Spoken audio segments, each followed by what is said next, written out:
제가 영도는 두 번째 방문하는데요.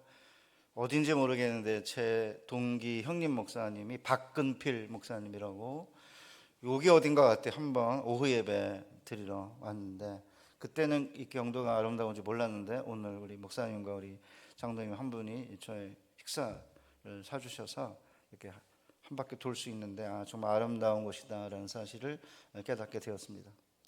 신학교에서 목회자 후보생들 한 30년 이렇게 가르칠 때 가장 행복한 때가 언제냐면 제자가 담임 목사가 됐다는 이야기를 들을 때가 행복합니다. 그런데 더 행복한 거는 제자가 목회하는 현장에 와서 직접 교회 건물도 보고 특별히 장로님들과 또 우리 중직자들과 우리 성도님들을 뵙는 게 정말 기쁩니다. 이런 기회를 주셔서 초청해 주신 우리 차 목사님과 당회 또 우리 성도님들께 감사를 드립니다.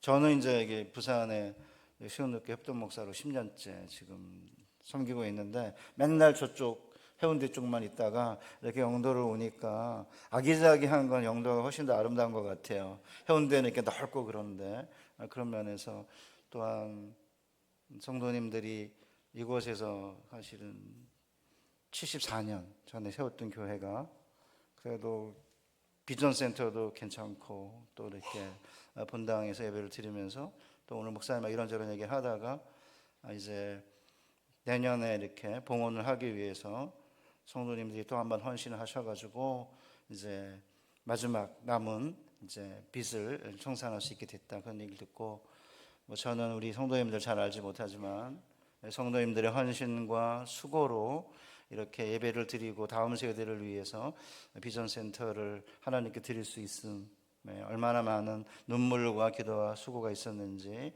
그냥 깊이는 모르지만 느끼게 됐고요. 지속적으로 우리 전 목사님과 함께, 그렇게 젊은 목사님은 아니시지만 어쨌든 50대 중반에 이제 5년 가까워되고 있는데 4대가 함께 손을 잡고 행복한 신앙생활을 하는 복된 교회를 이 영도뿐만 아니라 부산과 한반도와 열방에 보여주는 아름다운 교회 되시기를 주님의 이름으로 축복합니다. 인생을 살 때 가장 중요한 관심사가 뭘까요? 정운찬 총리라고 서울대 총장을 했던 분이 옛날에 이제 주로 지하철을 많이 타고 다녔으니까 그때만 하더라도 핸드폰이 없어서 주로 이렇게 무슨 대화를 많이 하나 귀를 기울였던 것 같아요. 이제 안수 집사님이시거든요, 남북교회. 가장 많이 대화하는 주제가 첫 번째는 아파트 몇 평 사냐, 아파트 한 평에 얼마가 더 올랐냐, 주로 평수 이야기를 굉장히 많이 하는 걸 들었다고 합니다. 그다음에 두 번째가 뭔가 했더니 애들 반에서 몇 등 하냐, 몇 등 올랐냐, 등수. 그러니까 평수하고 등수를 가장 중요하게 여기는 한국 사회는 평등사회다, 이래가지고 저희를 웃긴 적이 있었습니다. 그러니까 핵심이 뭐죠? 땅과 그 다음에 자녀. 이게 예수를 믿는 사람이든 믿지 않는 사람이든지 간에 인생의 가장 중요한 관심사는 땅과 자녀 아니에요? 그래서 이제 오늘 우리가 읽은 본문도 보면 땅과 자녀가 핵심이에요. 여러분 다 읽으면서 경험하셨겠지만 이스라엘이 애굽에서 400년 동안 종로로 타다가 40년의 유랑 생활을 거쳐 요단강 앞에 이르게 되었습니다. 강물이 넘쳐가지고 도강하기가 어려운 그때 하나님께서 언약궤를 맨 제사장의 발이 요단 강물을 밟고 서면 물이 벽처럼 쌓여 서게 될 것이고 900m 정도 떨어져 가지고 이제 언약궤를 맨 제사장의 뒤를 따라 들어가면 마른 땅으로 요단을 건너게 될 거다. 그리고 요단 강바닥에서 12개의 돌을 가져다가 길갈에 세우면 후일의 자손들이 이 돌들이 무슨 뜻이냐라고 물으면 우리가 요단을 마른 땅으로 건넜다. 옛날 우리가 요단을 마른 땅으로 건넌 것은 옛날 출애굽 세대가 홍해를 마른 땅으로 건넌 것과 같았는데 우리가 요단을 마른 땅으로 건넜다. 광야에서 태어난 두 번째 세대가 이 일로 인해서 홍해를 마른 땅으로 건넌 1세대, 요단을 마른 땅으로 건넌 2세대의 이런 이야기를 듣고 열방의 모든 민족이 여호와의 손의 위대함을 깨닫게 될 것이고 너희와 너희 자손들은 영원토록 여호와를 경외하게 될 거다. 여기도 보면 땅, 그 다음에 자녀, 하나님, 열방 이렇게 되어 있습니다. 그 이제 사실은 우리 이제 제가 57년생이거든요. 이렇게 이제 주민등록증을 까야 우리 장로님들이나 우리 권사님들이 이렇게 조금 어디에 속하는지 자리매김 할 수 있을 것 같아요. 57년생인데 지금 60대의 이 남성들이 어렸을 때 하던 놀이가 있었어요. 그게 이제 땅 따먹기 게임인데 평평한 마당에 자기 집을 이렇게 정해놓고 돌멩이 하나를 가져다가 손가락으로 이렇게 튕겨가지고 3번 안에 무사히 집에 들어오면 돌이 지난 궤적이 내 땅이 되는 게임이 땅 따먹기 게임이잖아요. 지금 생각하면 유치하기 그지없는 놀이지만 60대 남자들의 머리에 이 게임이 깊이 새겨져 있는 것은 인생은 땅 따먹기 게임이거든요. 제 아내는 MBTI 성격 유형을 보면 ENFP고 저는 ISTJ예요. 하나도 안 맞아요. 완전 로또예요. 로또 맞는 게 없어요. 그래가지고 이제 성격이 워낙 다른데 저는 ISTJ는 주로 이렇게 계산적이고 모험을 하지 않고 확실한 데이터가 있어야 움직이는 사람이니까 그러니까 어렸을 때 땅 따먹기 게임을 하면 멀리 안 보내요. 못 들어올 수 있으니까. 그러니까 이제 조금 보내가지고 들어와서 조금씩 땅을 따먹는 스타일인데 제 아내는 물론 뭐 저랑 같이 땅 따먹기 게임을 한 적은 없지만 ENFP니까 멀리 보내요. 그래서 못 들어와요. 그런데 어쩌다 한번 들어오면 제가 3번에서 얻은 땅을 다 가져가요. 그러니까 땅 따먹기 게임을 하면서 이게 소심하거나 아니면 굉장히 계산적이게 이렇게 하면 오히려 땅을 못 따먹고 오히려 조금 모험적이고 뭐 투기성이 있고 이래요. 땅을 따먹는 거 아니야? 그거를 이제 온몸으로 경험을 어렸을 때 한 거죠. 지금 현재 우리 한국 사회가 보여주고 있는 이 땅 따먹기 게임을 보면 무모하고 뭐 좀 모험적이고 뭐 약간 투기성이 있고 그래야지 이 땅을 차지하지 이렇게 계산적이고 데이터 중심으로 소심하면 안 된다. 이렇게 우리가 이제 경험을 많이 하잖아요. 그런데 어쨌든 인생은 전부 땅 따먹기 놀이와 유사해요. 대학 입시, 취업, 결혼, 사업, 자녀 교육, 인생의 모든 게 땅 따먹기 선생 아닙니까? 이런 상황 가운데서 이제 땅과 자녀가 얼마나 중요한지 저에게 이제 보여준 중요한 성경의 가르침이 있는데 그게 5번째 계명이거든요. 너희 부모를 공경하라 그리하면 내 하나님 여호와께서 내게 준 땅에서 내 생명이 길리라 이거잖아요. 여기도 오면 부모, 자녀, 땅. 그러니까 성경도 똑같아요. 성경에서 우리에게 가르쳐주는 하나님의 말씀은 이렇게 공중에 뜬구름 잡는 그런 추상적이고 이론적인 이야기가 아니고 우리가 매일같이 살아가는 이 땅 안에서 어떻게 약속의 땅을 차지하고 그 약속의 땅에서 자녀들과 함께 하나님을 공경하고 살 것이냐를 가르쳐주는 거 아닙니까? 그런데 이제 그동안에는 이 5번째 계명을 오해를 좀 했어요. 그래가지고 10대나 어린 아이들에게 부모를 공경하는 효교육의 이념과 이데올로기로 많이 이해를 한 거죠. 그러니까 국가에서는 대통령이나 이런 왕을 존경하고 학교 가면은 선생님들 존경하고 교회 오면 이제 나이 어르신 장로님들 권사님들 존경하고 집에서는 부모를 공경해야 된다. 이러니까 이제 10대나 20대 젊은 세대가 이 5계명과 이 효 개념을 중요하게 여기지 않은 거예요. 그런데 사실은 성경은 10대나 20대 이 젊은 아이들에게 부모에게 공경하라고 1차적으로 주신 계명이 아니에요. 왜냐하면 여러분 10번째 계명이 뭐죠? 내 이웃의 아내를 탐하지 말라거든요. 여러분 10대가 이웃의 아내가 어디 있어요?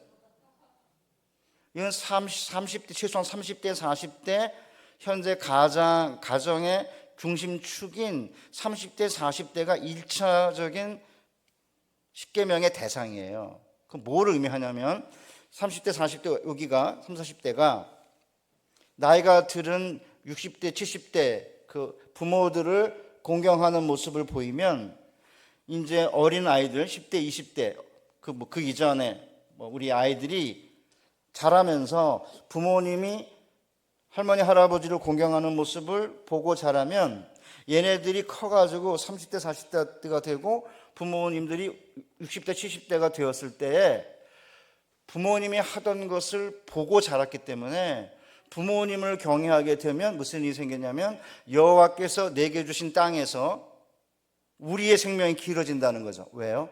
나이가 들었을 때 자녀들이 부모를 공경하게 되면 지금은 이제 자기도 살기가 힘든 세대가 돼가지고 자녀들에게 효를 기대할 수 있는 시대가 아니다. 그렇게 되긴 하지만 그래도 자녀들이 자라서 부모를 공경하게 되면 우리가 하나님께 땅을 기업으로 받잖아요. 그죠?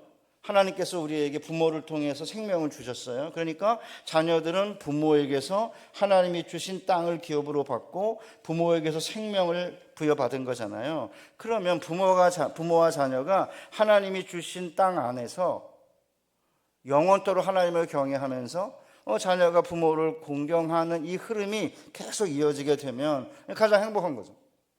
그래서 저희 집에 애가 이남 1년대 85년생 딸, 87 아들, 9 아들 이렇게 셋이 있어요. 그래서 제가 저희 집 애들한테 부모 11조도 해야 된다 이래가지고 지금 직장 다니는 애가 둘이 있는데 걔네들이 부모 11조를 해요. 제 아내는 여보 애들 살기도 힘들어 죽겠는데 무슨 애들한테 부모 11조 요구하냐, 뭘 해줘야지 이러는데 저는 안 된다, 부모 11조 해야 된다 이래가지고 이제 하고 있어요. 그럼 제가 그걸 가지고 제 개인적인 유익을 위해서 쓰겠습니까? 모아놓거나 나중에 특별히 무슨 일이 생기면, 그리고 이제 손녀 모두 사주고 자녀들 생일일 때 선물도 사주고 그러면 이게 선순환을 이루는 거잖아요. 그 다음에 부모님들이 경제적으로 어려우면 생계에 도움이 되는 거고. 그래서 제가 교회 안에서 땅과 자녀라고 하는 이 두 인생의 관심사를 부여잡고 하나님이 우리에게 주신 약속의 땅 안에 들어가서 마른 땅으로 요단을 건너야 되는 거죠. 그러니까 자녀들과 함께 마른 땅으로 요단을 건너서 약속의 땅에 들어가서 자녀들과 함께 영원토록 하나님을 경외하게 되면 주변에 있는 사람들이 여호와의 손이 능하심을 알게 되는 거고, 쟤네들에게 하나님이 땅을 주시는구나, 도대체 쟤네들에게 땅을 주시는 이유는 뭘까를 알게 되면 하나님의 손이 능하심을 알게 되는 거고, 부모와 자녀가 영원토록 하나님을 경외하게 되는 축복을 누리게 될 것입니다. 그래서 저는 우리 차 목사님과 함께 그동안 74년 동안 하나님의 은혜 가운데 성장한 이 남성교회가, 왜 남성교회인지 처음엔 잘 이해가 안 돼가지고 아까 물어보려다 못 물어봤는데, 동네가 남성동인가? 아직 안 물어봤어요. 여성교회가 아니고 왜 남성교회지 그랬는데, 인터넷 들어가서 남성 치니까 진짜 여기 한 군데밖에 없죠. 딴 데 있어요? 남성교회? 몇 군데 있습니까?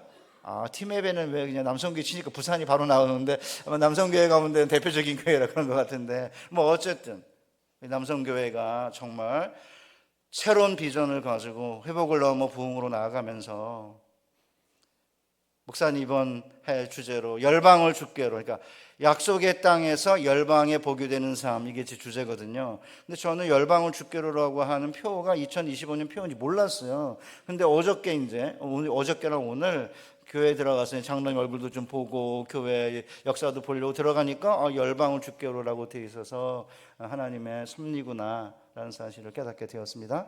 자, 그러니까 우리 권사님들, 장로님들 애들 다 키웠다 그러지 마시고, 여기 들어오는 새로운 젊은 다음 세대가 영적 가족이니까, 또 아직도 우리 자녀들이 살아있으니까 손주 손녀도 있고, 그러니까 하나님이 기업으로 주시는 약속의 땅 안에서 자녀들과 함께 영원토록 하나님을 경외하는 복된 가정과 교회 되시기를 주님의 이름으로 축복합니다. 그러면 인생의 이 땅 따먹기 전쟁에서 그리스도인들은 어떻게 땅을 차지할 수 있을까요? 제가 이제 우리 차 목사님하고 잠깐 차를 마시면서 이런저런 얘기를 했는데, 대천덕 신부라고 아시죠? 예수원이라고 강원도에 있는 그 대천덕 신부님이 개인은 아닐지라도 교회와 학교는 땅이 있어야 된다. 땅이 있으면 새로운 역사의 장이 열린다. 대신 지주 노릇은 해서는 안 된다. 이제 그러거든요. 사실은 남성교회가 땅이 있으니까 본당을 짓고 그 다음에 또 비전센터를 세운 거 아니에요? 그 세웠으니까 성도님들이 이곳에 오셔서 예배도 드리고 우리 자녀들에게 기독교의 교육을 통해 비전을 심어주는 거 아니에요? 그렇기 때문에 저는 땅이 굉장히 중요하다고 생각해요. 제가 이제 역사서라고 여호수아부터 에스더까지를 이제 신학교에서 가르쳤는데 깊은 주제는 하나님의 선택, 하나님의 구원, 하나님의 언약 이런 게 밑에 깔려 있는 큰 주제인데 겉으로 드러난 주제는 아브라함에게 하나님이 갈대아 우르에서 부르신 다음에 뭘 약속하신 거예요?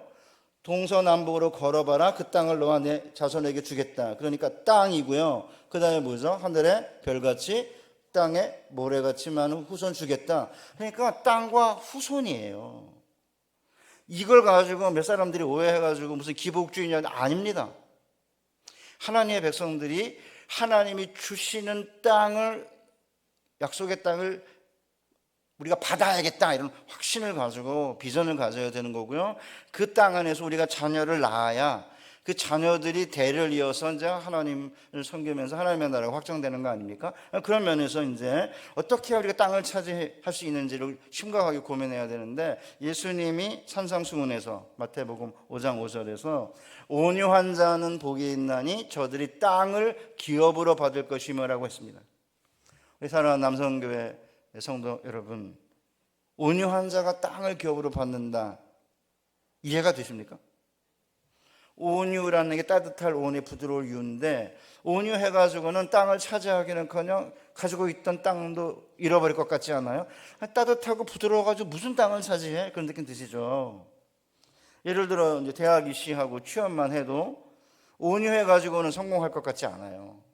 예를 들어 이제 좋은 직장에 들어가려면 좋은 대학에 들어가 학벌 따고 학점 올리고 그 다음에 토익이나 토플 같은 영어 성적 올리고 그 다음에 인턴십하고 그 다음에 자격증 따고 그 다음 봉사활동하고 성형을 추가하면 이게 취업 7종 세트인데 누군가가 뭐 교환학생 갔다 왔다 공모전에서 수상을 했다 방송 출연했다 출판을 추가하면 스펙이 한없이 늘어납니다. 이 스펙을 쌓아야 변변한 직장에 들어가는데 아니 온유가 무슨 도움이 될까? 그런 느낌 안 드세요? 그러니까 이제 우리 청년들이 온유한 자가 땅을 기업으로 받는다는 이 말씀을 붙잡고 사실은 열심히 주님을 섬기고 교회를 섬기고 그렇게 못하는 거죠. 왜냐하면 너무나 빠르게 세상이 땅땅먹기 전쟁에 뛰어들었기 때문에 기판채라도 얻으려면 돈을 모아서 종잣돈을 만들고 그렇죠? 그 다음에 이제 전세를 얻고 전세를 좀 넓혀가고 그 다음에 뭐 갭 투자도 하고 아니면 연끌 해가지고 아파트라도 사고 아니면 주식도 하고 그래서 또 금이 안전자산 금도 이제 또 사고 부동산 투자도 하고 비트코인도 하고 암호화폐도 해야 될 것 같은데 과연 온유만으로 땅을 차지할 수 있을까? 그런 의문이 생기죠. 그러다 보니까 예수님의 약속을 믿고 온유한 자가 되기보다는 불신자들과 똑같이 땅 따먹기 전쟁에 뛰어들어서 열심히 달려가고 있습니다. 어디로 가는지 모른 채 달려가고 있는 거죠. 왜 그러면 이렇게 땅 따먹기 전쟁에 치열하게 뛰어드는 걸까?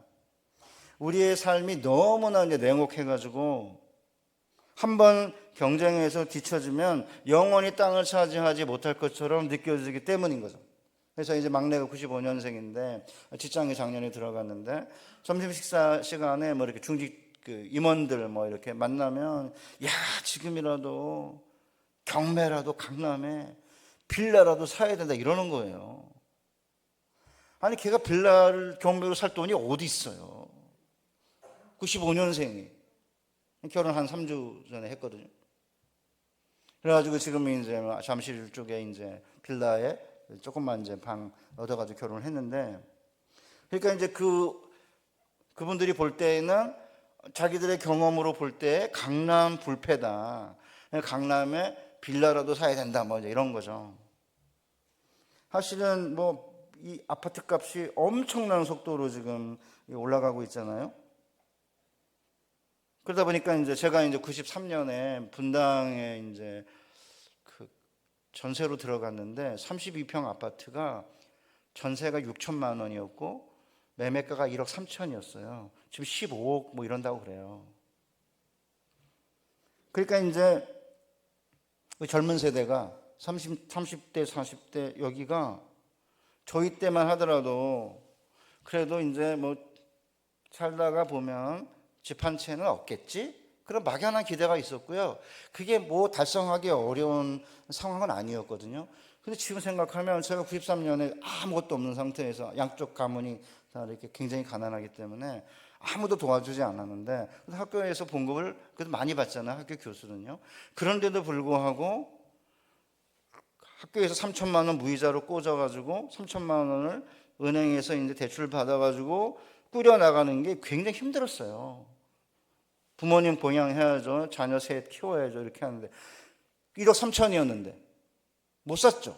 전세로 있다가 이제 죽전에 이제 나중에 조합원 아파트를 하나 얻었는데 지금 젊은 청년들이 볼 때에는 15억 여기는 뭐 영동은 여기 영동은 한 5억 해요?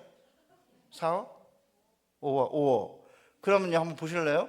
250만 원, 300만 원 대학 졸업하고 받으면 괜찮다고 그러잖아요, 보통. 이번에 뭐 캄보디아에 갔던 청년들이 한 400, 뭐 300 준다고 그러니까 간 거거든요. 그러면 물만 마시고 공기만 마시면서 250만 원 저금하면 1년에 3천이고요. 그러면 5억짜리 영도에 아파트 얻으려면 17년 동안 모아야 돼요. 분당 아파트를 15억짜리 얻으려면 50년을 물만 마시고 공기만 마셔야지만 그 집을 얻으니까 이제 땅을 차지하거나 집을 얻을 가능성이 안 보이니까 엄청나게 이제 부담을 갖는 거예요. 그래서 실제로는 저희 세대보다는 이제 지금 현재 MZ 세대가 훨씬 힘든 삶을 살고 있는 건 마찬가지지만 예나 지금이나 상황은 똑같아요. 왜냐하면 이스라엘 백성들이 요단강을 건너 가나안 땅을 차지하려고 했을 때 그 가나안 땅은 주인이 없는 무주공산이 아니었습니다. 열정탐꾼이 돌아와서 뭐라고 그래요? 모세에게 당신이 우리를 보낸 땅에 간즉 과연 그 땅에 젖과 꿀이 흐르는데 이것은 그 땅의 과일입니다. 그래가지고 우리가 늘 이제 그림에서 보듯이 큰 막대기에 큰 포도송이를 들고 온 그 모습이죠. 그런데 그 땅 거주민은 강하고 성읍은 견고하고 심이 클 뿐 아니라 거기서 우리가 아낙 자손을 보았는데 우리가 두루 다니며 정탐한 땅은 그 거주민을 삼키는 땅이에요. 오늘 제 설교의 제목이 약속의 땅인가 자녀를 삼키는 땅인가인데 자녀를 삼키는 땅인가는 제가 여기서 차용한 거예요. 그 땅은 거주민을 삼키는 땅인데 거기서 아낙 자손 거인들을 보았는데 우리가 보기에도 스스로 메뚜기 같았는데 걔네들이 볼 때 메뚜기 같았을 것이다 그러거든요. 그러니까 가나안 땅은 주인이 없는 무주공산이 아니고요. 이미 아낙 자손 같은 거인들이 철병거를 몰면서 높은 성벽과 문과 빗장을 치른 요새 사회였어요. 그러니까 가나안 거인들과 요새를 쌓고 사는 그 가나안인들을 쫓아내고 그 땅을 차지하는 것은 오늘 우리랑 크게 다르지 않아요. 물론 이제 저희 베이비부모 세대보다는 현재 청년들이 엄청나게 힘든 삶을 살고 있는 거죠. 그러니까 한반도나 옛날 가나안이나 조금도 다를 바가 없는 거죠. 그때 이제 여러분 아시다시피 이스라엘 백성들이 무슨 뭐 철병거 모는 법 배우고 그 다음에 뭐 칼, 창, 활 쓰는 법 배우고 성벽 쌓는 법 배우고 그런 게 아니거든요. 그러니까 이제 저는 우리 청년들이나 우리 특별히 우리 영도의 우리 남성교회 성도님들이 어떻게 보면 이 베이비부모 세대, 저희 세대는 교회가 성장하는 걸 경험을 했고 그냥 교회 천막만 치고 뭐 교회 대충 이렇게 얼개설기 이렇게 뭐가 아니라 대충 이렇게 뭐예요? 조립식 건물 같은 걸 만들어 놔도 성도들이 물밀듯 들어오는 세대였습니다. 그런데 지금은 교인들의 숫자가 줄면서 청년들이 교회에 오지 않고 그러다 보니까 굉장히 이제 분위기가 다운된 상태잖아요. 그때 사실은 우리가 쫄거나 세상에 밀리거나 그래서 안 된다는 거죠, 저는. 왜냐하면 똑같거든요. 이스라엘 백성들이 가나안 땅에 들어갈 때 이스라엘 백성들은 실제로 철병거나 아니면은 뭐 활이나 그런 게 있었던 게 아니에요. 사실은 이 철병거라고 하는 게 탱크 이런 게 아니고 빠른 속도로 움직이면서 멀리서 활을 쏘아야 되는 이제 일종의 미사일 부대거든요. 활 미사일 부대인데 이스라엘은 그게 없었어요. 그러니까 실제적으로 이스라엘 백성들이 가지고 있었던 무기는 초라하게 그지없습니다. 어떻게 보면 교회도 똑같거든요. 목사님들이 늘 와가지고 우리가 가지고 있는 무기가 뭐예요? 하나님의 말씀의 검, 기도, 믿음의 방패, 복음의 신 이런 거죠. 겉으로 보면 사실은 허접해 보이잖아요. 그거 가지고 무슨 전투를 할까 그런 느낌이 들지만 옛날 이스라엘 백성들이나 우리나 다 똑같습니다. 우리 앞에 있는 그 견고한 진을 치고 있는 가나안인들을 보면 메뚜기 같다고 느낄 수밖에 없는 거죠. 그러나 이런 상황에서 사실은 하나님이 우리에게 땅을 기업으로 주실 것이라는 확신을 가지고 영적인 전쟁을 잘 감당해내는 여러분 되시기를 바랍니다. 그럼 하나님께서 땅을 선물로 주실 것입니다. 놀랍게도 올해 한 20년쯤 전에 빗장도시라고 하는 신조어가 생겼어요. 그게 뭐냐면 최은영이라는 여자분이 서울대 박사학위 논문에서 집값도 비싸고 학력 수준이 높아서 주변에서 이주에 들어오기 어려운 지역을 빗장도시라고 이름을 불렀습니다.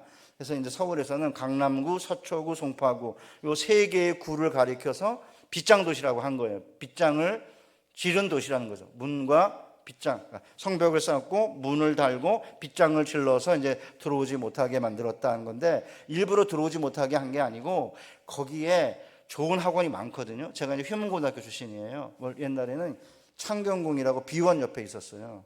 그런데 이제 강남을 개발하면서 정부가 좋은 고등학교를 그쪽으로 보내야 되겠다 이래가지고 뭐 경기고등학교, 그다음에 휴문, 뭐 숙명여고 뭐 이런 학교들을 보냈는데 휴문고등학교가 어디로 갔냐면 대치동에 간 거예요. 대치동 한복판에. 그 대치동에 가면은 전부 길거리 양쪽이 한 2, 3km 반경이 전부 학원입니다. 제가 학교 다닐 때는 휴문고등학교 다닐 때는 오래된 학교였기 때문에 선생님들이 이렇게 좋은 분이 아니었어요. 인성교육은 잘했는데 제대로 이렇게 성적이 잘 나오게 하는 그런 분들이 아니셨어요. 그런데 그쪽으로 이사 가가지고 2023년인가에 보면은 의대를 75명을 보냈습니다. 의대 한 명 보내는 거 쉽지 않은데 75명 보내서 이유가 뭐냐면 거기가 빗장도시 한복판에 대치동 한복판에 있거든요. 그러니까 이제 최은영 씨가 서울에 있는 25개 구의 160여 개 동의 평당 집값이랑 학부모, 자녀의 학력, 수능 점수 이런 걸 그다음에 대학 진학률을 비교해 보니까 이 강남 3구의 학력 자본이 서울의 다른 구의 평균보다 월등히 높다는 것을 발견을 한 거죠. 그러니까 소수의 이 경제력이 있고 학력이 높은 부모들이 모여 살다 보니까 주변에서 들어오기가 어렵게 된 거죠. 그리고는 이제 강남 3구만이 아니라 목동 확산이 된 거죠. 제가 분당에서 오래 살았는데 한 10몇 년 분당, 그다음에 일산, 그다음에 중랑구, 그다음에 죽전, 뭐 동백, 동탄 이렇게. 제가 부산은 잘 모르겠어요. 영도는 빗장도시 아니죠? 해운대인가요? 모르겠어요. 영도 저쪽 나가면 좀 부산 서구 쪽이니까 동구 쪽이 아마 빗장도시인 것 같아요. 그러면 고학력에 부유한 부모 세대가 자녀 세대에게 고학력과 부를 계승하기 위해 요새를 쌓고 있거든요. 제 이제 막내가 95년생이에요. 85, 87, 95 이렇게. 큰애랑은 10년 차이고 둘째랑은 8년 차이거든요. 그러니까 이제 막내가 이제 늦게 이제 태어났는데 제가 하나 쫙 우겨가지고 원래 애를 넷 낳는 게 제 목표였는데 아내의 강력한 저항에 뜻을 이루지 못하고 셋으로 끝났어요. 아내가 안 된다 그래가지고. 근데 사실 가정의 중요한 그 역할은 아내가 하는 것 같아요. 남편이 아무리 애를 많이 갖고 싶어도 아내가 동의를 안 하면 못해요. 그래서 뜻을 이루지 못했습니다. 근데 어쨌든 그러니까 이제 제 아내가 이제 제 막내 녀석이 회장이나 뭐 반장을 하게 되면 학부모 회의를 가면 나이가 제일 많은 왕언인 거예요. 그래가지고 학교의 운영위원회 위원장을 했어요. 그리고 성남에 샛별 중학교라고 신설 중학교에 이제 저희 아들 녀석이 ENFP라 걔가 이렇게 관직 같은 거 좋아해요. 이렇게 뭔가 이렇게 회장 이런 거를. 그래가지고 이제 성남시 전체에 학교 운영위원장들이 모인 데서 운영위원장을 제 아내가 한 거예요. ENFP니까 저는 그런 거 맡기면 아니라 그러는데 뭐 감투 쓰는 걸 좋아해요, 아내가. 자기가 막 쓰겠다고는 안 하는데 주면 받아요. 근데 이제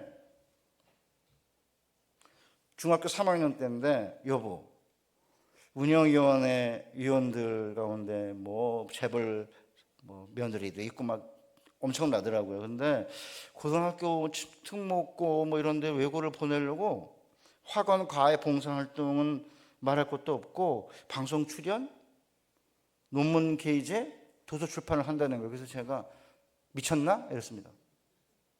그게 이제 한 15년 전이죠. 근데 그 후에 몇 년 지나고 나니까 우리 장관님들 이렇게 청문회 할 때 보니까 그게 그냥 상위 0.1%에 있는 분들이 자녀들을 위해서 그 일을 한 거죠.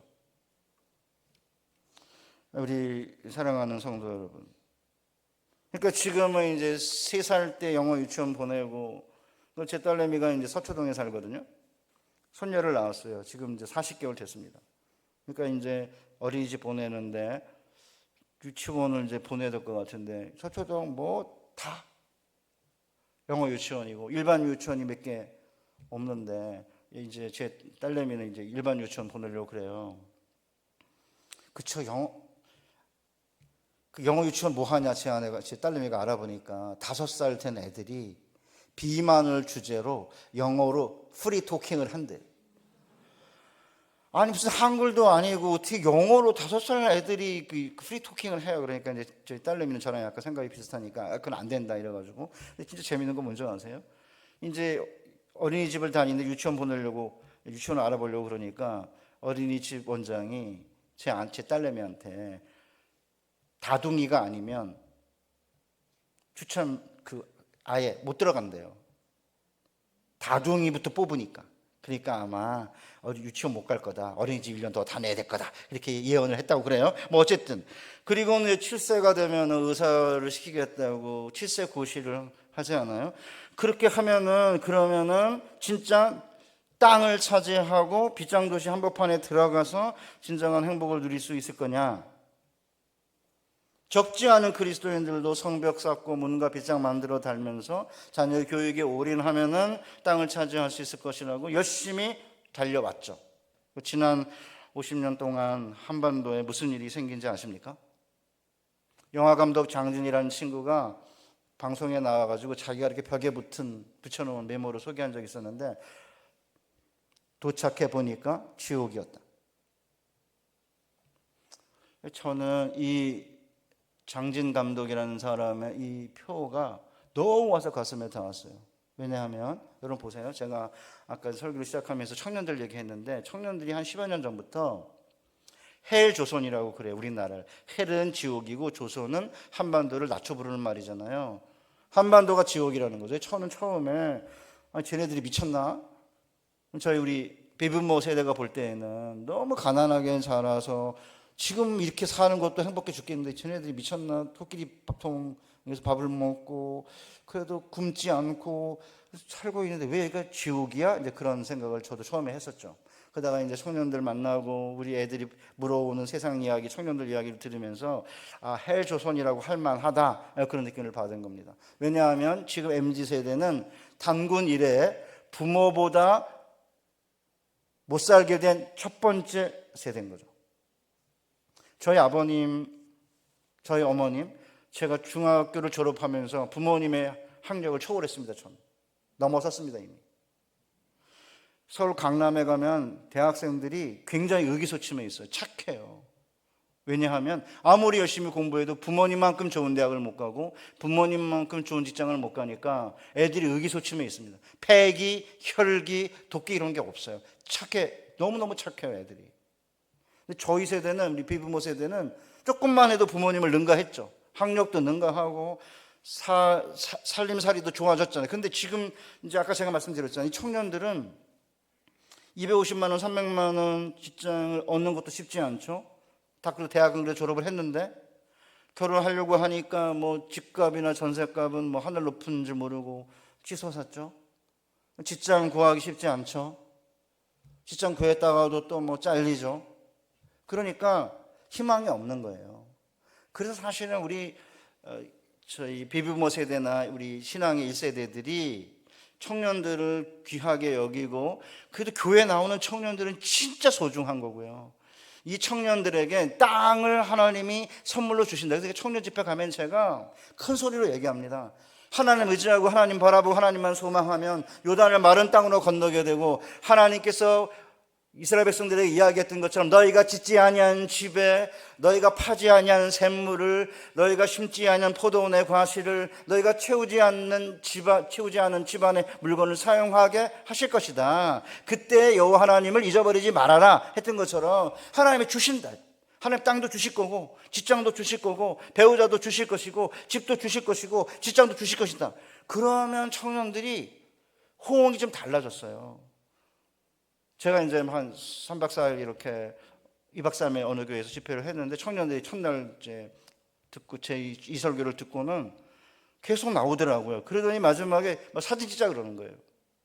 청년들의 고민이 뭐냐면, 추상적이고 이론적인 이제 천국 이야기도 중요하지만 실제적으로 현실 가운데서 하나님이 우리의 삶에 어떻게 개입하고 어떻게 간섭하시고 어떻게 우리에게 약속의 땅을 기업으로 주시고 어떻게 하나님께서 우리의 자녀들과 함께 영원토록 하나님을 경외할 것인지, 그런 이야기를 하면서 하늘의 그 영원한 천국, 이런 이제 이야기가 같이 가야 되는데, 너무 이론적이고 추상적인 이야기를 이제 교회가 하다 보니까 청년들이 희망을 이 세상에서도 발견해야 되는데 발견하지 못한 것 같아요. 그러니까 우리 남성교회가 그런 비전을 가지고 영도뿐만 아니라 부산에 우리 다음 세대에서 30대 진짜 불쌍해요. 30대, 40대 다음 세대, 그 다음에 10대, 20대 더 어린 세대들이 이 교회를 통해, 그래도 어느 정도 그래도 공간도 있고 그러니까 잘 가르쳐서 이 아이들이 저 다음 세대가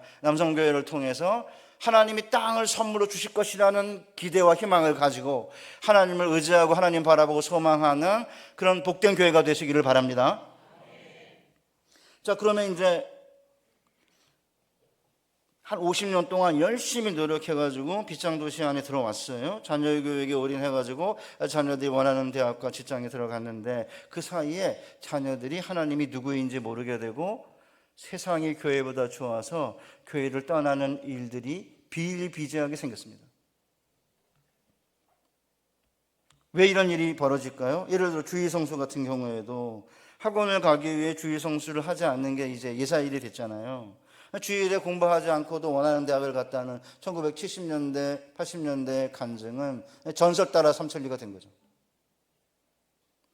중간고사, 학기말고사가 되면 빗장도시의 빗장도시의 교회들은 주일학교 출석률이 반토막이에요. 중직자 자녀들도 교회를 이제 중간고사 때문에 이제 안 나오는 거죠. 기말고사나. 그럼 이제 아이들이 어려서부터 이 세상에서 입시나 학벌보다 중요한 건 없다 이런 생각하게 되고, 하나님도 성적 앞에서는 별 볼 일 없는 존재처럼 보이게 되는 거죠. 이렇게 해가지고 원하는 대학과 직장에 들어가면 무슨 일이 생기죠? 가나안 열 정탐꾼의 말에 대답이 들어있어요. 우리가 두루 다니며 정탐한 땅은 그 거주민을 삼키는 땅이요. 세속교육에 올인해가지고 열심히 자녀를 교육을 했는데 도착해 보니까 약속의 땅이 아니고 자녀를 삼키는 땅인 거죠. 지옥이 되어버린 거죠. 이거 미국의 이민자들도 똑같습니다.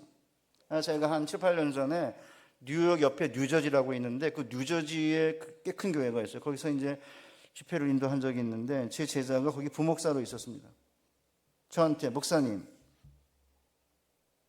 이민 1세대의 기도 제목 1번이 뭔지 아십니까? 그러는 거예요. 저도 미국에서 한 3년 살았거든요.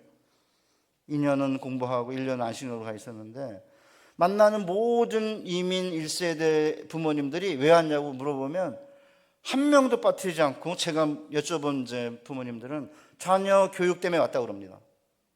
빚져서 도망쳐 왔든 살기 힘들어서 미국에 왔든 아메리칸 드림을 쫓아왔든지 간에 다 자녀 교육이라 그러거든요. 그래서 제가 이제 그러면 명문대학 들어가는 거? 했더니 아닙니다. 한국에서 그런 직업을 가지지 않을 것처럼 좋은 이제 학벌을 가지고 있는 분들이 미국에 와가지고 빽빽하게 고생하면서, 근데 여러분 잘 아는 세탁소라든지 아니면은 식료품점 이런 거 운영하면서, 심지어는 이제 빌딩 같은 데 청소 이런 걸 하면서 열심히 자녀교육했기 때문에 7, 80% 명문대학 갑니다. 그런데 명문대학을 간 아이들의 80%가 교회 안 다닙니다. 그 첫 번째 기도 제목은 동부의 미국 이민자들의 첫 번째 기도 제목은 자녀들의 신앙 회복입니다. 제가 그때 한국과 비슷하다라는 사실을 느끼게 되었습니다. 제가 이제 대길교회라고 대방동과 신길동을 복음화하자 그래가지고 영등포 근처에 이제 대길교회 93년에 귀국해가지고 거기에 대학부 교육목사였거든요. 부장 장로님이 서울대 의대 교수세요. 근데 저한테 목사님, 서울대 의대 교수들 가운데 중직자 자녀들이 많은데 그중에 상당수 교회 안 다닙니다. 그러니까 뼈 빠지게 이민 와가지고 고생을 했는데 아이들이 신앙생활을 하지 않게 되면 부모는 자녀와 함께 한 믿음으로 한 하나님을 섬기는 행복과 보람을 느끼지 못하는 거예요. 그래서 제가 왜 첫날 이 제목을 약속의 땅인가 자녀를 삼키는 땅인가로 정했냐면 저의 가장 최근의 큰 화두는 땅과 자녀입니다. 믿음의 세대 계승. 저희 이제 어머님은 35년생이신데 춘천부터 음성에서 태어났는데 딸 여러 명 중에 셋째 딸이에요. 그러니까 초등학교 3학년 때 학교 가는 걸 저희 외할아버지가 여자가 무슨 공부하냐고 못 가게 하셨어요. 그래가지고 야학을 통해서 한글을 깨쳤거든요. 권사님이세요. 저랑 학벌 차이도 많이 나고 그러지만 대화하는데 아무런 어려움이 없고요. 정말 하나님 사랑하세요. 저보다 훨씬 더 사랑하세요. 저는 이제 자녀를 키워놓고 부모에게 효도해야 된다 이렇게 그러는데 한 번도 저에게 뭘 해달라 한 적이 없으세요. 항상 미안하다고 그러고 고맙다고 그래요. 전 잘 이해가 안 가죠. 목사님이 이렇게 감기 걸려가지고 콜록콜록 하는데 교회 와서 자더라도 교회 와서 기도하라 그러면 가요, 꼭. 제가 감기 걸리기 일보 직전에 뭐 하시는 거냐고, 집에서 기도하면 되지 꼭 교회 가야 돼요 이러면 저희 어머님은 너 전도사 목사 맞냐? 그러셨어요. 저 그렇게 안 삽니다. 저보다 훨씬 훌륭합니다. 학벌의 차이가 나도. 그런데 자녀들이 좋은 대학과 명문 직장을 다니고 명문 가문의 며느리가 되고 사위가 된다 해도 한 하나님을 한 믿음과 한 소망을 가지고 부모와 자녀가 함께 섬기지 못하면 하나님이 주신 약속의 땅에서 부모와 자녀가 하나님을 영원토록 경외하게 되고 그렇게 되면 주변에 있는 사람들이 하나님의 손이 위대함을 알게 된다는 여호수아 4장의 이 비전이 성취되지 못하는 거 아니에요? 제가 아는 장로님이 건너 이렇게 바로 아는 장로님 아니고 제가 이제 조금 아는 장로님인데 그분이 이제 결혼을 이제 시켰는데 그 사돈 이야기를 하는 거예요. 그 사돈이 딸이 하나 있는데 엄청 공부를 잘해가지고 신앙교육은 조금 등한히 여긴 것까지는 아닌데 시속교육 공부 잘하니까 네 소명이 될 거지 해가지고 열심히 이제 가르쳤는데 미국에서 국제 변호사인데 교회 안 다닌대. 그래서 그 사돈이 자기가 그 점이 가장 뼈아픈 대목이라고 했다고 그러거든요. 다시 돌아오려면 또 시간이 걸리겠죠. 사랑하는 성도 여러분, 제가 긴 시간 동안 서론 이야기를 했잖아요. 제 아내가 맨날 당신 신학교에서 가르치다 보니까 서론이 너무 길다. 왜 이렇게 서론을 길게 하냐? 빨리 결론으로 들어가야지. 이래가지고 이제 결론으로 바로 들어가지 않겠지만 결론을 잠깐 이야기하겠습니다. 그러면 그 열심히 세속 교육하면 땅을 차지하지 못한다는 말이냐? 아닙니다. 땅 차지합니다. 근데 그 땅이 어떤 땅이냐는 거죠. 약속의 땅이냐 아니면 자녀를 삼키는 땅이냐, 산 자들의 땅이냐 죽은 자들의 땅이냐 이거든요.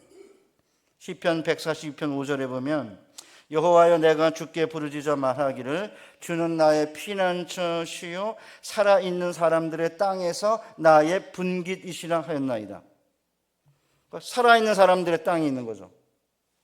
그러니까 우리가 살고 있는 땅은 죽은 자들의 땅일 수도 있고 산 자들의 땅일 수도 있는 거예요. 그러니까 디모데전서 5장 6절에서 참 과부로 외로운 자는 하나님께 소망을 두어 주여로 항상 간구와 기도를 하거니와 향락을 좋아하는 자는 살았으나 죽었느니라 라고 하잖아요. 그 다음 사대교회 사자에게 편지하라. 하나님의 7영과 7뼈를 가지신 이가 이르시되 내가 내 행위를 아노니 내가 살았다 하는 이름은 가졌으나 죽은 자로다.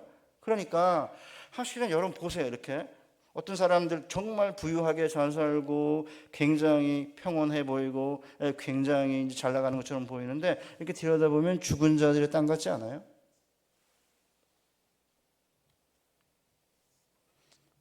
이규현 목사님이 이제 몇 주 전에 설교를 하시면서 제가 협동 목사니까 이제 주일날 설교를 매주 오지는 않거든요. 들으니까 30억 이상 유산이 있으면 틀림없이 싸운다, 자녀들이. 저희 아버님은 한 푼도 안 남겨놔가지고 저 이남이년데 싸울 일이 없어요. 어떨 때 좀 아쉬워. 영도에 여기 조금이라도 한 100평이라도 사놓고 돌아가시지 뭐 하셨나 이런 느낌이 들지만 한 푼도 없습니다. 10억만 있으면 이혼한다 그러거든요. 그러니까 뭐 얼마 전에 여러분 보셨잖아요. 아들이 셋이 있는데 어머니가 자기를 돌봐준 아들한테 좀 더 주겠다고 그러니까 유산을 100억씩은 받는데 형 둘이 뭐 때려서 죽이셨다며, 어머님을. 저는 한 푼도 안 받아도 그렇게 안 하는데. 저희 아버님이 치매가 걸리셔가지고요, 요양원에 이제 계셨는데 이남이녀의 동생들은 다 잊어버리셨어요. 근데 저는 기억을 하는 거예요, 끝까지.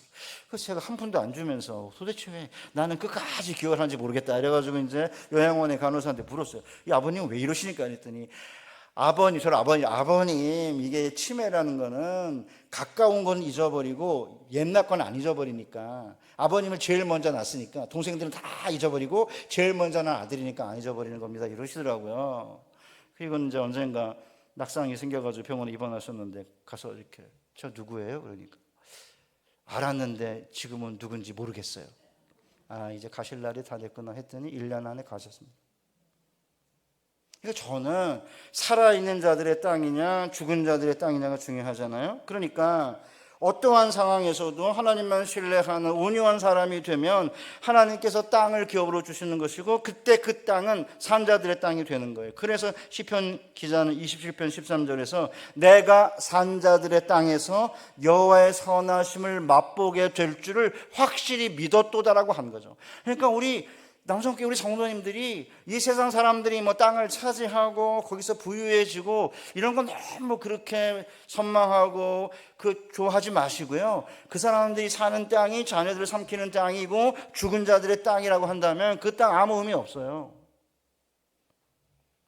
하나님이 기업으로 주시는 그 땅, 너희가 짓지 아니한 집에 너희가 파지 아니한 샘물을, 너희가 심지 아니한 포도원의 과실을 내가 채우지 아니한 집안의 물건을 사용하게 할 때에 하나님께서 이스라엘 백성들에게 약속하신 대로 가나안 땅을 그렇게 주신 거죠. 그 74년 된 영도교회가 지금까지 오는 동안에 아마 1세대, 2세대, 요즘 3세대라고 본다면 1세대, 2세대 그 긴 세월 동안에 하나님께서 영도교회를 통해 무슨 일을 하셨겠어요? 똑같은 거 아니에요? 그때 무슨 뭐 핫벌이 많았습니까? 그래도 교회 근처에 이사를 와야 된다 그러고 교회를 개척하는 게 뭐 가문의 영광이라고 그랬고, 그리고 교회를 섬기는 게 중요하니까 교회 근처로 이사를 올 뿐만 아니라 교회부터 먼저 세워야 된다. 그게 청교도의 정신이라 이래가지고 한국교회가 그렇게 살아온 거죠, 여태까지. 그러니까 지금 1세대, 2세대들이 그 땅을 그래도 마련하고 건물을 짓고 비전센터 짓고, 그러니까 새로 오신 분들은 이 1세대, 2세대의 헌신에 의해서 세워진 이 공간 안에서 하나님께 예배를 드릴 수 있는 거기 때문에 저 정말 존경하고 존중해야 된다고 생각해요. 그런데 이제 요새 이제 젊은 그 세대가 뭐 꼭 건물이 교회냐, 성도들이 교회지 뭐 이러면서 이제 점점 빼고 있는데 저 그럴 때면 너무 답답해요. 신앙의 선배들의 희생과 수고 없이 이 건물이 세워질 리가 없잖아요. 그러면 그 건물에 들어와서 예배도 드리고 아이들 교육하고 교제도 할 수 있다면 그 신앙의 선배들을 존중하고 박수 드리고 해야 되는 거 아닌가요? 우리 사랑하는 성도 여러분, 저는 우리 사랑하는 모든 성도님들이 살아있는 자들의 땅에서 하나님의 선하심을 맛보는 교회가 되시기를 바랍니다. 지난 세월 홍해를 마른 땅으로 건넜던 세대가 이제 1세대, 2세대라면 이제 우리 현 목사님과 함께 요단을 건너자는 거죠. 요단을 건너서 마른 땅으로 건너서 우리의 자녀들과 함께 강바닥에서 가져온 12개의 돌을 길가에 세우고, 이 돌이 무슨 뜻이냐 그러면 우리가 요단을 건넜다. 사실 여러 가지 입지적인 조건으로 영도라는 곳이 사람들이 빠져나가는 곳이잖아요. 그죠? 젊은 사람들이 살지 않은 곳이지만 그래도 믿음을 가지고 소망을 가지고 우리 목사님과 함께 중직자들과 모든 성도님들이 하나님이 주시는 땅 안에서 우리의 자녀들을 하나님의 자녀들로 만들어 가면서 영적인 가족들이 들어오면 그들에게 진정한 하나님의 복음의 소식을 잘 가르치게 된다고 한다면 하나님께서 우리의 자녀들도 축복해 주실 것이고 이 교회를 통해 수많은 영적인 가족들이 생기게 될 줄 믿습니다. 그러면 이제 하나님 주시는 땅은 약속의 땅인 거고 살아있는 자들의 땅인 거고 살아있는 자들의 땅에서 하나님은 우리의 피난처고 하나님은 나의 분기신 거죠. 자, 그러면 이제 결론으로 가야 되잖아요. 그럼 도대체 온유 환자가 뭐냐 이거죠. 온유 환자가 도대체 뭔가라는 건데, 온유라는 단어는 부드러울 온에 따뜻할 유기 때문에 그냥 우리의 생각에 따뜻하고 부드러운 사람이 땅을 기업으로 받는다, 잘 와서 가슴에 안 닿아요. 그럴 수밖에 없어요. 왜냐하면 원래 이 온유라는 단어는 히브리어로 아나브라는 단어인데요. 권사님들 잊어버리셔도 돼요. 그냥 설교 시간에만 기억하시고요. 아나브란 단어인데 고개를 숙이다 이런 뜻이에요. 그러니까 이제 전쟁에 져서 고개를 숙이든 의지할 자 없어서 고개를 숙이든 아니면 낙마하고 절망해서 고개를 숙이든 고개를 숙인 자거든요. 그런데 성경에 25번 쓰였어요. 구약에. 그러니까 예수님이 온유한 자는 복이 있나니 저들이 땅을 기업으로 받을 것이며라고 하는 말씀은 그냥 예수님이 산에 올라가서 제자들을 가르칠 때 갑자기 이제 신적인 지혜가 발동하셔가지고 만들어낸 말씀이 아니고 시편 37편 11절을 인용하신 거예요. 다윗이 시편 37편을 졌거든요. 거기서 온유한 자가 땅을 차지하게 된다는 걸 인용하신 거예요. 그러니까 이제 구약에서 온유라는 단어를 25번 썼는데 7가지로 번역했어요. 겸손한 자 8번, 가난한 자 6번, 온유한 자 4번, 공고한 자 2번, 빈곤한 자, 가련한 자, 연약한 자 1번 이렇게 쓰인 거죠. 그러니까 이게 온유라는 단어는 사람을 향한 태도를 가리키는 게 아니고요. 하나님에 대한 사람의 태도를 가리키는 거예요. 더 이상 누구도 의지할 수 없어서 하나님만 바라보고 하나님만 의지하고 하나님만 소망하는 자니까 겉으로 볼 때는 겸손한 자죠. 하나님만 의지하고 소망하는 자들이니까 가난한 자들이니까 그런 거죠. 그 다음에 공고한 자, 빈곤한 자, 가련한 자, 연약한 자들이 하나님을 바라보고 하나님 의지하고 하나님 소망하지, 그렇지 않은 자들은 힘과 그 다음에 번세와 지위가 있으면 하나님 바라보고 하나님 의지하고 하나님 소망하지 않아요. 그런데 이제 온유라는 단어를 가장 먼저 성경에 쓴 인물이 누구냐면 모세예요. 모세가 민수기에 보면은 민수기 12장에 보면 모세가 구스 여자를 취하였더니 그 구스 여자를 취하였으므로 미리암과 아론이 모세를 비방하니라. 그들이 이르되 여호와께서 모세하고만 말씀하셨느냐 우리와도 말씀하지 아니하셨느냐 하매 여호와께서 이 말을 들으셨더라. 이 사람 모세는 온유함이 지면의 모든 사람보다 더하더라. 이렇게 되어 있는 게 처음으로 온유라는 단어를 모세한테 쓴 거예요. 그러니까 모세가 구스 여자를 취했는데 갑자기 형인 아론이랑 누이 미리암이 뒤에서 막 욕하고 다녀요. 요새 말로 막 씹고 다니는 거죠. 야, 하나님 모세랑만 말씀했냐? 우리랑 말씀하지 않았냐? 그러니까 모세가 아무 말도 하지 않아요. 그래서 겉으로 보면 따뜻하고 부드러워 보이죠. 비난하는데 아무 말도 안 하니까. 그런 의미가 없는 건 아니에요. 있어요. 맞아요. 그런데 여기서 온유는 뭐냐면 의지할 데가 없어가지고 하나님만 바라보고 하나님만 의지하고 하나님만 소망하니까 입을 다물고 있는 거죠. 왜냐하면 바로 앞에 민수기 11장에 무슨 일이 있었냐면 이스라엘 백성들이 만나가 지겹다고 고기를 달라 그래요. 그래가지고 여러분 200만 명이 광야에 있는데 아니 무슨 수로 고기를 먹여요? 미쳤죠. 고기를 달라고 막 백성들이 불평하고 울부짖으니까 죄송해요. 표현이 약간 격해요. 모세가 빡쳤어요. 모세가 화가 났다 이래가지고 설명이 안 돼요. 모세가 빡친 거예요. 완전히. 개빡쳤다 그러면 너무 경망스럽기 때문에 개빡쳤다 그러면 안 되는데 요새 청년들은 빡쳤다 이래야만 이제 가슴에 확 닿아요. 죄송해요. 장로님들이 저렇게 목사가 경망 이러지 마시고 표현을 그렇게 하는 거예요. 빡친 거예요. 완전히. 뭐 꼭지가 돈 정도가 아닙니다. 왜냐하면 모세가 열받아가지고 뭐라 그러냐면 이렇게 말해요. 모세가 여호와께 여짜오되 어찌하여 주께서 종을 괴롭게 하시나이까? 어찌하여 내게 주의 목전에서 은혜를 잊게 아니하시고 이 모든 백성을 내게 맡기사 내가 그 짐을 지게 하시나이까? 이 모든 백성을 내가 배웠나이까? 내가 그들을 낳았나이까? 어찌 주께서 내게 양육한 아버지가 젖먹는 아이를 품듯 그들을 품에 품고 주께서 그들의 열조에게 맹세하신 땅으로 가라 하시나이까? 땅이 중요해요. 이 모든 백성들이 줄 고기를 내가 어디서 얻으리이까? 그들이 나를 향하여 울며 이르되 우리에게 고기를 주어 먹게 하라 하온즉 책임이 심히 중하여 나 혼자는 이 모든 백성 감당할 수 없나이다. 주께서 내게 이같이 행하실진대 구하옵나니 내게 은혜를 베푸사 즉시 나를 죽여 내가 고난당함을 내가 보지 않게 하옵소서. 죽여달라고 그러잖아요. 지금요 배째라죠. 내가 언제 이 백성 낳았습니까? 내가 이 백성 언제 배웠습니까? 왜 나한테 이 책임을 지어가지고 하나님께서 주시는 땅으로 가게 합니까? 땅과 연관되어 있는 거예요 이게요. 그러니까 나 힘드니까 죽여달라 이런 거죠.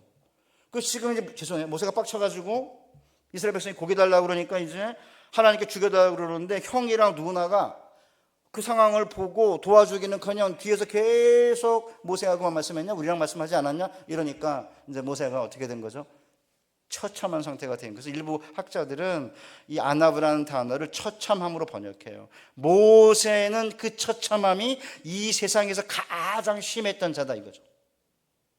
사랑하는 우리 영도교회 성도 여러분, 온유함이라는 단어가 처음 쓰인 모세를 통해 우리는 온유함이 무엇인지를 분명하게 알 수 있는 거예요. 그러니까 하나님의 백성들이 온유해야만 땅을 기울여 준다는 말은 뭐죠? 이 세상에 의지할 사람이 아무도 없기 때문에 오직 하나님만 바라보고 하나님만 의지하고 하나님만 소망하는 자에게 하나님께서 땅을 기업으로 주신다는 거예요. 이것은 2000년의 교회사와 지난 100여 년의 한국 교회사가 분명히 보여주고 있는 거 아닙니까? 그래서 한국 교회가 살아있는 자들의 땅에서 하나님의 선하심을 맛보며 여기까지 왔는데 지난 몇십 년 전부터 한국 교회가 점차 자꾸 세속에서 지위도 누리고 명예도 얻고 뭐 그런 생각하면서 자녀들에게 이제 세속 교육을 강하게 하다 보니까 뭐 크게 빗나간 건 아니고 기말고사 중간고사 때 교회 한 번 안 가는 것쯤이야. 고3이 되었으니까 뭐 이렇게 수련회 이런 거 안 가는 것쯤이야. 이렇게 조금씩 연 거죠 이렇게. 그러고 나니까 이제 아이들이 자라면서 그 옛날에 하나님만 바라보고 의지하고 소망했던 부모님들이 요단강 홍해를 마른 땅으로 건너고 하나님께서 땅을 선물로 주시는 것을 경험을 못하니까 두려운 거죠. 두렵고 불안하고 다른 사람들은 땅 차지하고 난리를 치고 있는데 가만히 있어가지고 땅을 차지하겠냐? 이렇게 하니까 제 아내가 다니는 교회 청년이 비트코인 하다 자살했습니다. 부모들이 막 자살하려고 했는데 집은 그래도 건드리지 않아가지고 간신히 막았다 이러거든요. 사랑하는 성도 여러분, 이스라엘이 요단을 마른 땅으로 건너는 모습을 보면 온유한 자가 뭔지를 금방 알게 되거든요. 이스라엘 백성들이 언약궤 안에 십계명이 들어있어요. 그러면 십계명이 들어있는 언약궤를 이스라엘의 제사장들이 메고 요단강 안으로 들어가면 900m 떨어져 가지고 이렇게 뒤로 따라가는 거잖아요. 이렇게요. 온유해 보이지 않아요? 하나님만 바라보고 하나님만 의지 하나님만 소망하는 거죠. 왜요? 십계명을 따라가는 거잖아요. 그러니까 하나님이 땅을 선물로 주시면 평생 하나님 주신 땅 안에서 여호와 한 분만 섬기겠습니다. 하나님이 땅을 우리에게 하사해 주시면 그 안에서는 위로 하늘에 있는 것이나 아래 땅에 있는 어떤 것의 형상도 만들지 않겠습니다. 하나님이 땅을 선물로 주시면 그 땅 안에 들어가서는 하나님의 이름을 막론에 일컫지 않겠습니다. 하나님이 땅을 선물로 주시면 그 땅 안에서는 일상적인 탐욕의 흐름을 정지하고 주일의 안식일에는 오직 하나님 한 분만 섬기고 예배하겠습니다. 하나님이 땅을 선물로 주신다고 한다면 그 땅 안에 들어가서는 나이가 들어 더 이상 효용가치가 사라진 부모님들을 이 세상 인간들처럼 이방인들처럼 저주하고 멸시하고 조롱하고 쫓아내지 않을 것이고 부모님을 경외하겠습니다. 하나님이 땅을 선물로 주신다면 그 땅에 들어가서는 살인하지 않을 것이고 간음하지 않을 것이고 도둑질하지 않을 것이고 거짓말하지 않을 것이고 이웃의 것을 탐하지 않겠습니다. 그러니까 자녀들과 함께 주일날 아니면 뭐 금요 철야 때 새벽 기도 시간에 이렇게 나와서 이 세상에 있는 사람 애들은 막 그냥 학원하고 과외 다니고 뭐 온갖 거 다 하는데 가난해서 그거는 할 수가 없고, 그럴 때에는 하나님 앞에 나와서 애들을 손 붙잡고 기도해야죠. 그렇게 하면 겉으로 볼 때에는 좋은 대학을 못 가는 것 같기도 하고 뭐 저래가지고 제대로 무슨 땅이라도 차지할 것 같지 않아 보이지만, 놀랍게도 그렇게 하나님만 바라보고 하나님만 의지하고 하나님만 소망하는 자에게 하나님께서 땅을 기업으로 주셨다는 사실을 모세를 통해서 알 수 있을 뿐만 아니라 시편 37편 다윗의 시편을 보면 너무나 분명히 알 수 있어요. 그러니까 다윗이 여러분 애굽 시내에서부터 유브라데 강까지 땅을 마지막으로 정복하는 사람은 다윗이에요. 그러니까 모세는 땅으로 인도한 역할을 한 거고, 여호수아는 땅을 차지하긴 했지만 완전히 차지하지 못했고요. 남은 땅을 어떻게 해요? 블레셋인들을 격파하고 모압과 암몬 여기를 다 정복하면서 애굽 시내에서 유브라데가까지 땅을 전부 차지한 사람은 모세예요. 그 모세가 땅을 차지한 다음에 시편 37편에서 누가 땅을 차지하는지를 노래하고 있는 건데, 제가 시간이 없기 때문에 제가 잠깐만 언급하고 이제 마무리를 짓겠습니다. 나중에 집에 가서 한번 시편 37편 읽어보세요. 보면 이렇게 돼 있어요. 악을 행하는 자들 때문에 불평하지 말아라. 그들은 속히 배임을 당할 것이다. 풀처럼 땅에 머무는 동안에 그의 성실을 먹을거리로 삼아라. 여호와를 기뻐하라. 내 길을 여호와께 맡기라. 여호와 앞에 잠잠하고 참고 기다리라. 자기 길이 형통한 자 때문에 불평하지 말라. 그리고는 6절에 9절에 진실로 악을 행하는 자들은 끊어질 것이나 여호와를 소망하는 자들은 땅을 차지하리라. 이래가지고 악인들은 땅을 차지하고 있는 것처럼 배인풀처럼 사라지게 될 거고, 의인들은 땅을 차지할 거라는 걸 5번 대조해요. 그 대조하는 가운데 10절에 잠시 후에는 악인이 없어지리니 내가 그것을 자세히 살필지라도 없으리로다. 그러나 온유한 자들은 땅을 차지하며 풍성한 화평으로 즐거워하리로다. 여기 11절을 누가? 예수님이 인용하신 거예요. 그러니까 시편 30편 집에 가서 읽어보세요. 보면 악인들이 땅 차지하고 거기서 번영하고 번성하고 할 때 불평하거나 원망하거나 시기하지 말라는 거죠. 배인풀처럼 금방 시들어지게 될 것인데, 의인들은 온유함으로, 뭐죠? 오직 하나님만 바라보고 하나님만 의지하고 하나님만 소망함으로 땅을 차지하게 될 거라는 것입니다. 그래서 저는 우리 차 목사님과 함께 이 남성교회가 이런 비전을 가지고 땅을 약속의 땅으로 기업으로 받느냐 아니면 죽은 자들의 땅을 차지하느냐는 문제는 아주 심각한 문제고요. 그러니까 이제 자녀들에게 보여줘야 돼요. 어떻게 해야 땅을 차지하는지를 보여줘야 됩니다. 그래서 제가 이제 저희 집에 딸내미 이야기를 하면서 마치겠습니다. 딸내미가 이제 중학교 3학년 때인데 서영고등학교를 가고 싶은 거예요. 분당에 살 때. 서영고등학교가 분당에서 제일 좋은 고등학교거든요. 성적이 잘 안 나오는 거예요. 마지막으로 성적으로 학생들을 뽑는 마지막 해였습니다. 그러니까 이제 주일날 학원 보내달라 이런 거예요, 저한테. 그래서 제가 안 된다. 저 목사잖아요. 중직자들은 일부 예배 드리고 애들 뭐 학원에 저는 보낼 수 있다고 생각해요. 안 하면 더 좋겠지만. 제가 목사니까 최소한 안 된다 이렇게 막았는데, 아내랑 둘이 짰어요, 어느 날. 마지막으로 이제 중간고사, 기말고사 이걸 봐야만, 잘 봐야만 이렇게 이제 서영고등학교 응시할 수 있으니까 한 번만 봐달라고 그런 거예요. 아무리 제가 막아도 워낙 의지가 강해서 안 되겠다 이렇게 마음을 먹고, 제가 이거는 경험해봐야 알 거다 이래가지고 제가 가라고 그랬습니다. 대신 일부 예배 드리고 가라고 그랬는데, 무슨 일이 생기는가 보자. 만약에 주일 성수 완벽하게 안 하고 갔는데 성적이 잘 나오면 대재앙이고, 성적이 안 나오면 재앙이다. 아니 아빠가 목사님인데 왜 아빠인데 덕담하고 축복을 해야지 왜 악담하고 저주하냐 이러는 거예요. 아니 미리 말을 해야지, 미리 말 안 하면 왜 미리 말 안 했냐. 그러니까 내가 말하는 거다. 만약에 주의 성수 안 하고 갔는데 성적이 잘 나오면 그렇게 안 해도 되네, 주의 성수 안 해도 되네, 그러니까 이건 대재앙이고, 성적이 안 나오면 이것도 아니고 저것도 아니니까 이건 재앙이다. 제가 가라 그랬습니다. 갔다 왔습니다. 뭔 일이 생겼겠습니까? 너무 감사하게 재앙이 생겼습니다. 성적이 안 나온 거예요.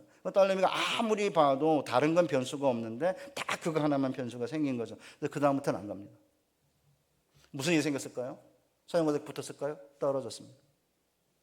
당연하죠. 떨어지겠죠. 그리고 나서는 이제 안식년을 갖다 데리고 왔어요. 안 오겠다는 끌고 이제 들어와서 1년 꿀려가지고 고등학교 1학년부터 다시 다녔어요.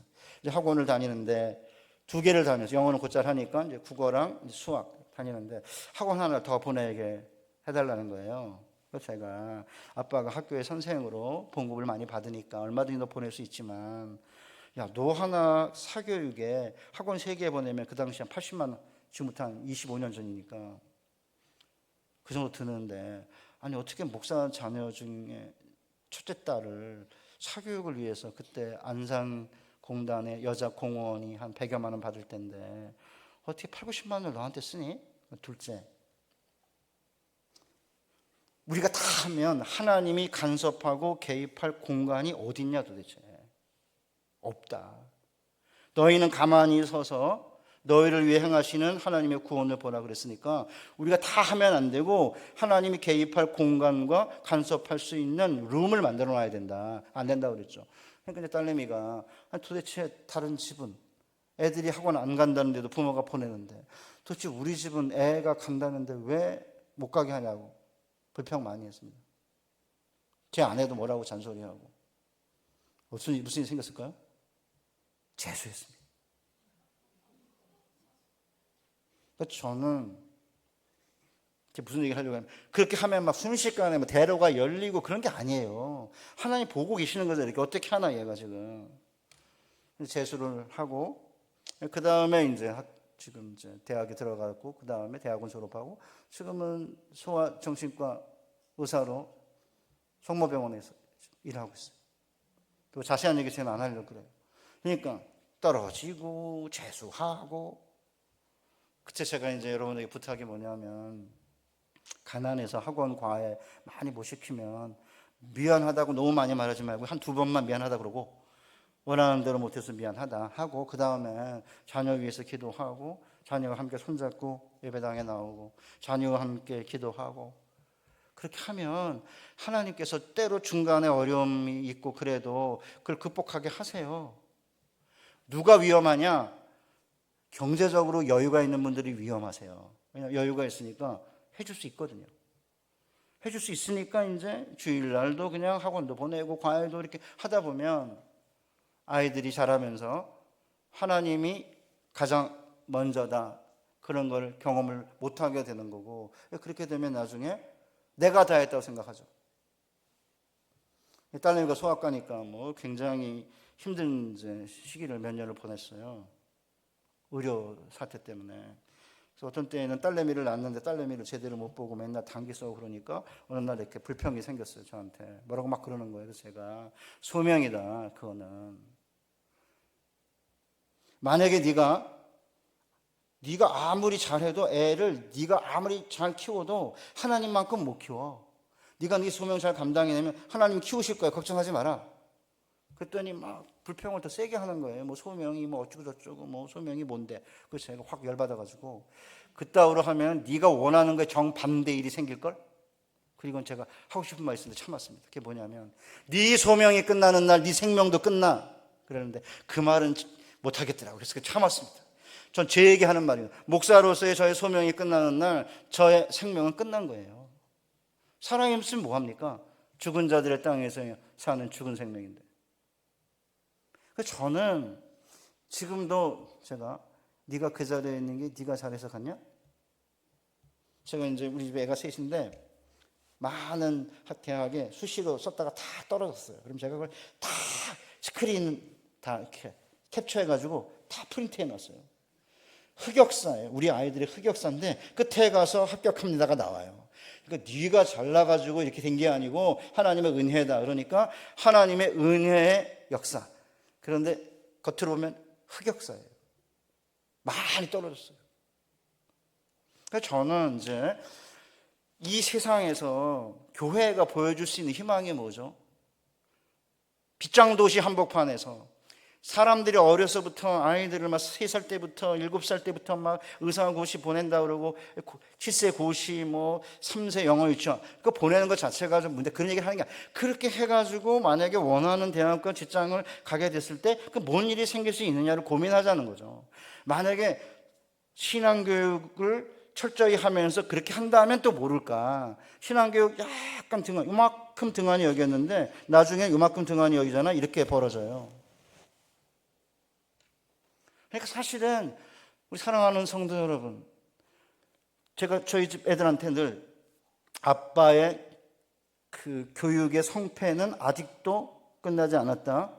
네가 현재 있는 자리에서 주님 섬기고 소명살 감당하고 교회 직분 잘 맡아서 하지 않으면 아빠는 교육에 실패한 거야. 지금도 계속 그래요.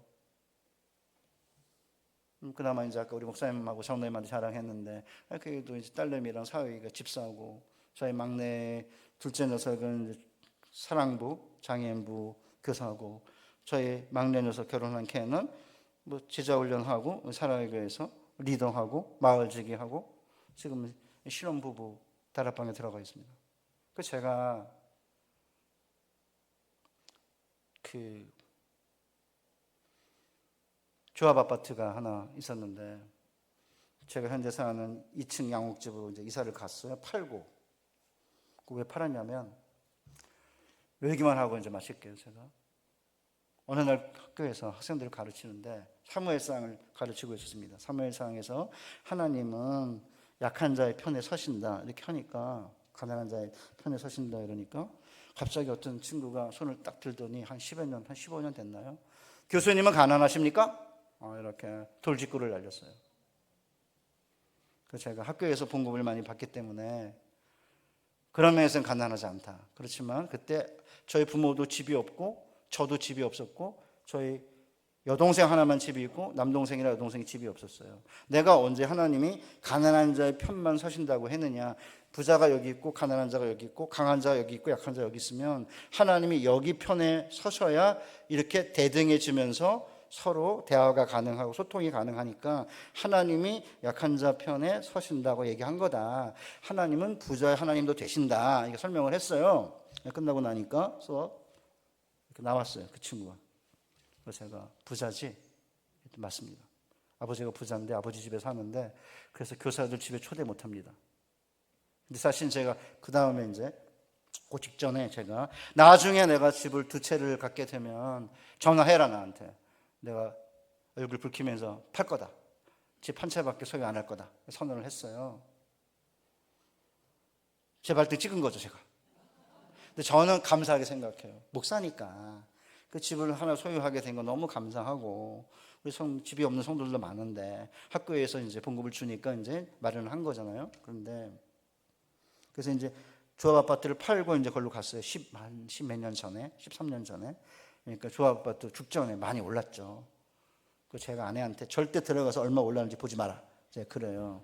저희 집 애들이 이제 나이가 먹어서 이제 40이 가깝고 이러니까 30, 38, 40이니까 저한테 가끔 아빠 아쉽다 이래요. 주점 아파트 그냥 팔지 말지. 그래서 제가 그런데 무슨 느낌이 들어? 이렇게 하면 그래도 아빠 존경해 이래요. 그래서 제가 아쉬움을 포기하고 존경을 애들에게 받기로 했어요. 저는 제 마음속에 제게 하나님이 주신 것보다 더 많은 축복을 주실 거고 아이들에게 그 아이 제가 내일 저녁에 얘기할 텐데 하나님이 우리 자녀들을 약속의 땅에서 하나님이 분기시고 피난처라는 사실을 알게 하는 게 중요한 거지. 땅을 차지했는데 자녀들이 볼 때 이거는 하나님이 주신 땅이 아니고 아빠가 노력해서 개인적으로 얻은 땅 아니야? 만약 그렇게 된다고 한다면 약속의 땅에서 부모와 자녀가 하나님만을 경외하는 그 복을 못 누릴 것 같아요. 그래서 우리 사랑하는 성도님들이 지금까지 그러셨던 것처럼 하나님이 아직 안 주셨다 그러면 괜찮아요. 자녀들에게 주시겠죠. 최소한 손주들에게 주시지 않겠습니까? 아브라함이 땅 한 평 소유하지 못하고 동서남북을 걷다가 마지막에 아내가 죽었을 때 막벨라 굴을 사서 아내를 겨우 매장해요. 그렇지만 아브라함에게 주신 약속을 그 후로부터 한참 지나서 400년 동안 애굽에서 종노릇 한 다음에 여호수아의 인도 아래 아브라함이 밟은 땅을 아브라함의 후손들에게 주셨지 않았습니까? 그렇다고 한다면 지금 당장 내게 땅을 주시지 않았다고 한다면 주시면 감사하고 전 주시기를 바라요. 그러나 여러 가지 어려운 상황 가운데 땅을 현재 소유하지 못했다고 하더라도 하나님이 내가 믿음으로 밟은 땅을 우리의 자녀와 우리의 손주에게 주실 것이고, 그리고 땅을 소유하지 못했다고 하더라도 약속의 땅에서, 살아있는 자들의 땅에서 하나님의 선하심을 맛보게 될 줄을 믿고, 살아있는 자들의 땅에서 하나님은 나의 분기시고 나의 핀잔젓이다 라는 사실을 믿으며 살아가게 된다면 우리는 영원히 사라지지 않는, 영원히 거하는 그 하늘나라 본향에 우리가 도착하게 될 것이고, 거기서 주님의 품에 안기게 될 것입니다. 그런 비전을 가지고 우리 남성교회가 우리 차 목사님과 함께 새로 날개를 펴서 하늘로 비상하는 복된 교회 되시기를 주님의 이름으로 축복합니다.